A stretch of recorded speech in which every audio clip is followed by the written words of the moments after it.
I'm going to bring up to you a county legislator, and he's also president of CDBOA 1123. Chris Ryan's going to talk about telecommunications. Okay, thank you everybody. How's everybody doing tonight?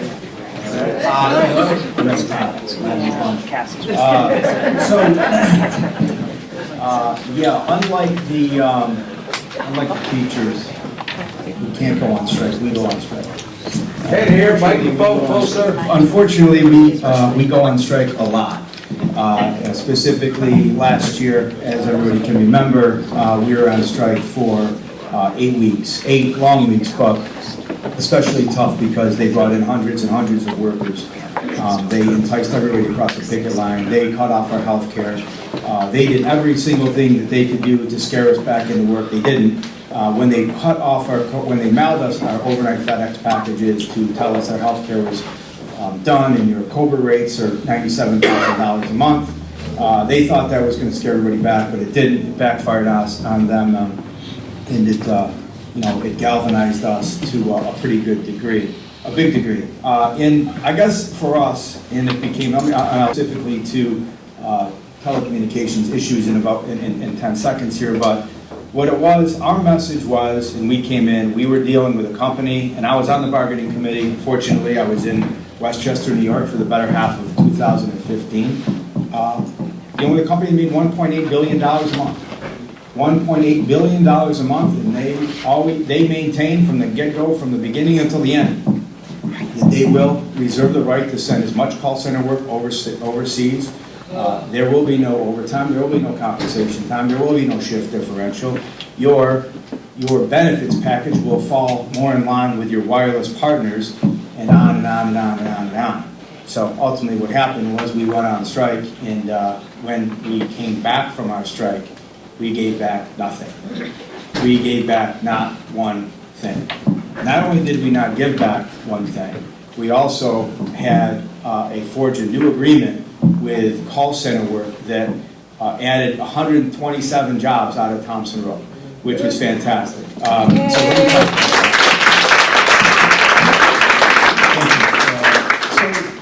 So we have our legislative agenda. Let me just say, we have just over 700 members who we represent, the majority of which are in telecommunications that work for Verizon. And we have another group of about 60 to 70 people that work for American Red Cross. And they're just as bad to Verizon, by the way. There's no collective bargaining agreement comes easy, and I know that we all, Monica's shaking her head because she feels it. Yeah, we compare notes. So obviously, like I said, and we have out in DeWitt, 6360 Thompson Road is the biggest call center, the fiber solution center that supports the FiOS, customer service and technical support for New York State. When we asked them how much work was going overseas, I'll just say this, that the numbers are pretty staggering if you think about it. Let me just say that over the past 10 years, there are 261,510 call center workers in New York. Over the past 5 years, 2011, 2016, New York lost 15,220 of those jobs. 5% over the past 10 years, New York lost 37,310 jobs. Those are work, and these are call centers that are in Tijuana, Mexico, Costa Rica, India, and the Philippines. Oh yeah, and by the way, the other side note to that was we did have some people that went over on a field trip to the Philippines to pick off their call center. They were met with armed guards and SWAT team. It was no joke. They jumped in there. I think you saw the video. Did I share the video with you? I think you saw that. It was crazy. They didn't want us anywhere near there. They were like going to get shot at. So, these are billion-dollar corporations. So what we did, and you can help us listen. These are state legislations, but we always ask our local people, because it's 400 people. It's a major part of the local economy. They're high-paying jobs, full medical, full dental, pension, 401k, and on and on and on. And we want to preserve those. We have a bill that has been in front of the Assembly that just passed. The Assembly passed the bill that said if you send more than 30% of your work overseas, that you will no longer have a government contract, any tax subsidies or grants or anything else will ever be.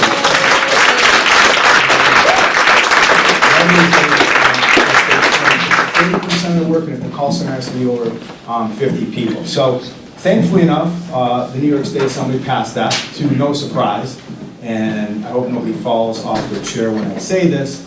The bill stalled in the New York State Assembly.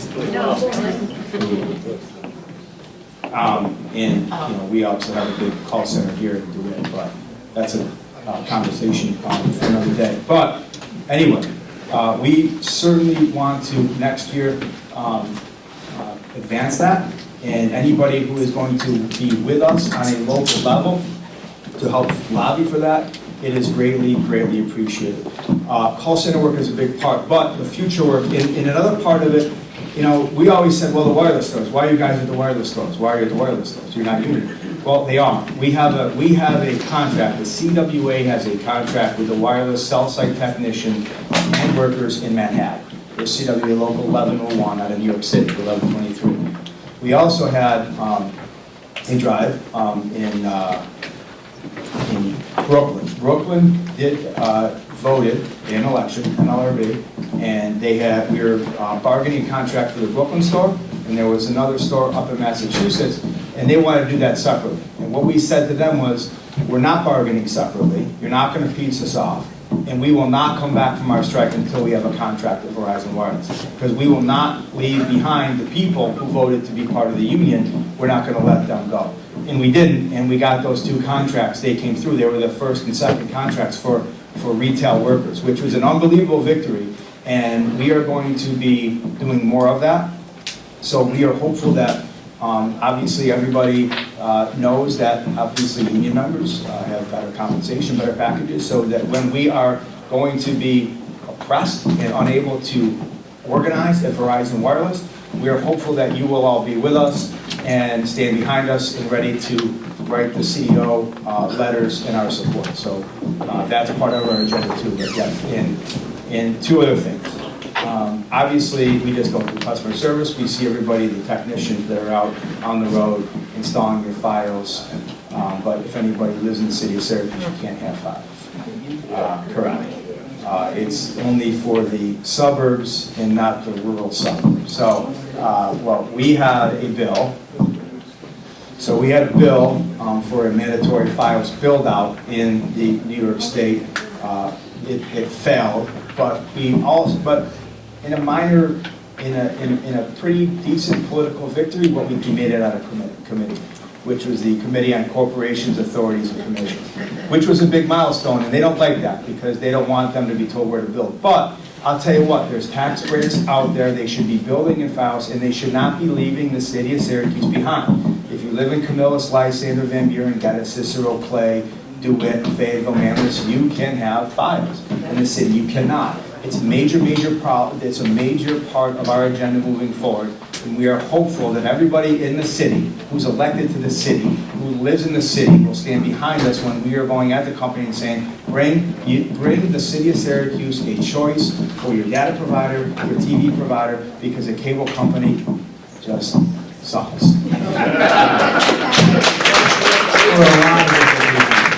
I can just, Howie, if you give me 1 second, just because I just want to say, and I'll take questions because I know I got to get through this, but also on the flip side, the city of Syracuse, but we would also like to have that go to the more rural parts. But that is a big lift, and if they don't want to, bring this into the city of Syracuse, where we can pull it in the underground and it's much easier, it's going to be more difficult in the rural areas. But what they've done is, because of their investments in their wireless in Fios in New York City and Westchester and other places, they have left behind the copper plant. And in many instances, in many occasions, if you live in a rural area, the cable company won't go out there, or they don't have to go out there. So what we did is we sponsored a bill through the Public Service Commission. So just like anybody from the rural parts of Onondaga County can help the city people can help them by helping call upon the Public Service Commission, Verizon, to answer the Public Service Commission that the copper network needs to be maintained. because they're not maintaining the copper network. They are just abandoning the copper network. They don't care anymore because, you know, it's behind them. So that's part of our program too. It's not just the FiOS build out for future work, it's also the state of good repair for the copper. And any help that anybody gives us when you are elected to advance those and stand behind the 700 or 800 men and women of CWA Local 1123 would be much appreciated. So, Howie or Khalid had his hand up first. I just had 2 quick questions. I don't know if you noticed off the top of your head what the vote was in the Senate for the first bill you mentioned. Yeah, You know what that number was? I do. Percentage Good question. Khalid always asks tough questions. We passed resolutions for 22 out of, all right. Okay. 126 to 18. Prime sponsor Linda Rosenthal from Manhattan and Sean Ryan. I did last name. That's really simple. That was the assembly. 22 out of the 42 Republicans did vote for the bill. Ryan Cole, Gary Finch, Clifford Crouch did not vote. And they had a couple of people, but they're Western New York people who have been staunchly anti-union. But the number in the Senate. The state assembly was 126 to 18. Senate. Oh, the Senate, oh, they didn't take it up? No, no, never. No. No, they'll never take up a bill like that, they'll never pass, no. Never ever will see the light of day, unfortunately. The only other question I had was kind of rhetorical. You know, Council Ryan mentioned the resolution we passed, that your sponsor for files last year. Which, if I can say that too, let me just say that when we got into this, it was getting into the 7th week or the 8th week we had been out. We didn't know how dug in they were going to be, and from all indications that they were not giving in, and we were kind of on that cusp of really being in it for the long haul, and we kind of got the idea. So, well, many municipalities have Verizon Wireless as a provider. Not just, the town of Geddes, the town of DeWitt, everything else, but the city of Syracuse. The provider was Verizon Wireless. So what we did here in Syracuse, we were the only ones to do it, and there was a town in Long Island, North Shore of Long Island, that had it pending. We said, well, if you're not going to stand behind the workers of the city of Syracuse, Onondaga County, then we are going to end your contract with Verizon Wireless. Well, let me tell you something. That got their attention. Because if they started losing contracts, imagine if New York City had that contract, you're talking about 100,000 phones. Done, we're all done with it. I will say this, that on the backside before that, I would be remiss if I didn't say that, the city auditor did do some heavy lifting on that. But Chad Ryan and the council led that, and it was a great success because it wasn't better than that, but the overall ideology with that is we packed the chains. We had about 100 people down there in red shirts, and to see our city lawmakers stand up and say, listen, if you're not going to be with them, we're not going to be with you. And I appreciate everybody's vote on that, and I think it was, I don't know, maybe Councilor Nicoletti said, I'll just flush it. Then if you're not going to be with us, then I'll flush it down the toilet. So, it was those times, and that gave us a little bit, things like that gave us a pep in the step, and, and that's what it was. And it was really, really good for our union members to see that there are politicians, electeds that will stand up to those greedy corporations. But yeah, thank you for mentioning that. That was a good lift. That was a good lift. We got one then. Finally ended up going down to Washington, D.C. Yeah, because I understand they built the files in the east side, one of the neighborhoods. People are getting it. Now, Well, in the East Side neighborhood, so there's that building that is near Nottingham High School, the central office right there. They have, you can get files, you can get data, but you can't get the television portion of it because they don't have a franchise agreement, and they will not enter into a franchise agreement with Verizon for the TV. so they're delivering phone, internet. Phone and internet, yes. Okay, because that's the way I really see it. And I was going to ask you, how can they do that without a franchise? They Because can't Time do it. Warner franchise, Well, they can do the data. They can. And, be a public service. Well, they can do the data portion. They can do the data portion. But they can't give you a television without that. Now, What they're doing right now in Boston is a little bit different. They're doing parts of Boston that do not have a franchise agreement for the TV everywhere. It's a little bit different. But yeah, yes.